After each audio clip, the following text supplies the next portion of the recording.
The World Bank says Afghanistan's economy will be particularly badly hit by the coronavirus pandemic.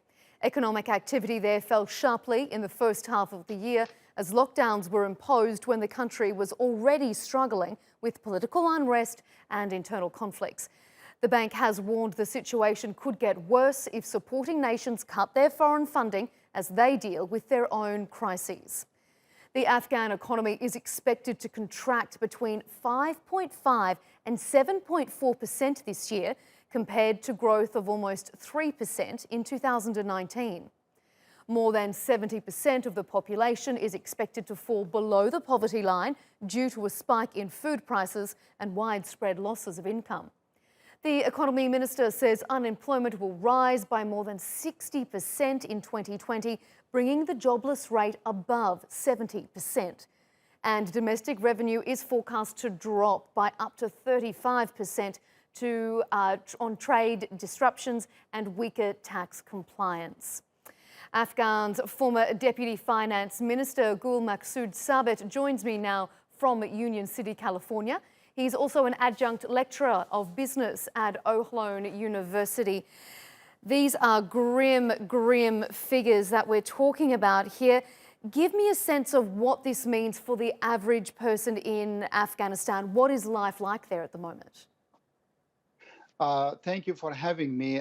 They are indeed grim and severe statements that you just presented there, and they are all unfortunately true right now. Average person has hardly been hit by this pandemic and its consequences. The problem in Afghanistan is that this kind of situation usually hits day laborers. There are a number, I would say thousands and thousands of people who work on daily basis, and they get paid less than $1 a day. And then that's how they manage their lives. Now, that's all gone. So there are thousands and thousands of people without a day job. And they're on the streets for most part. There are NGOs and people who are trying to help as much as they can, but I think situation will get out of hand if more help is not provided. How did it get to this point? Could the government have done anything to prevent such drastic numbers? As you can see, this pandemic has hit many countries in a number of ways. And Afghanistan was already suffering from a number of political and economic issues, stability issues. A 3% growth in revenues that you just stated, or overall economic growth, is not that much.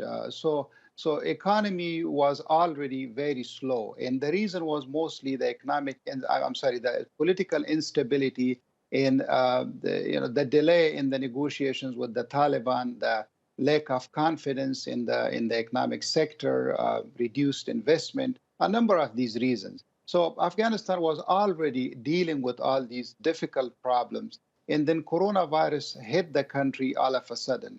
A country where the medical sector is also very weak to deal with. So there are like a number of deaths. People in the rural areas are dying, and most of those actually deaths do not make it to the media. So they are not reported. So there was very little government could do, since this was all of a sudden, and it came to the country suddenly.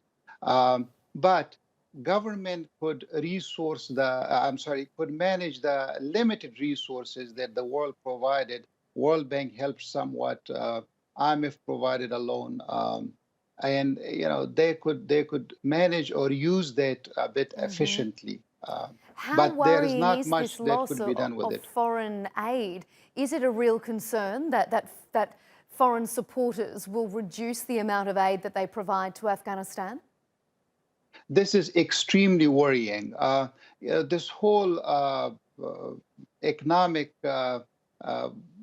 lack of confidence or downturn somewhat began with the $1 billion US pulled out a few months ago. And I think more aid cut would really result in devastation for the population and in the government itself. So I think it's extremely worrying. We hope that the international community make new commitments in Geneva conference that's coming up in November. Something definitely to look out for as that conference approaches. Yes. Thank you so much for your time.